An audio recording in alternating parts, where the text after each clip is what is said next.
కానీ దాని గురించి చెప్పట్లేదని కూడా కదా దాని అర్థం.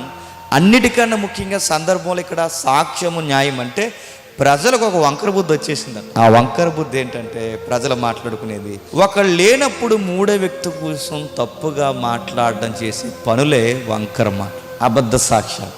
ఆడు ఎలాంటోడు తెలుసా, ఎలాంటోడు అలాంటోడు అన్నావు.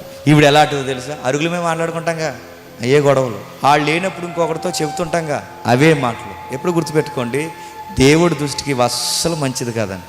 ఏదైనా ఉంటే ముఖం మీద అడిగేయాలండి. ఏదైనా ఉంటే ముఖం మీద, ఇదిగో నీ గురించి నేను ఇలా విన్నాను, ఇది ఎంతవరకు నిజం, దీని వివరణ నాకు కావాలని అడిగేయడం పద్ధతి, దేవుడికి నచ్చే పద్ధతి.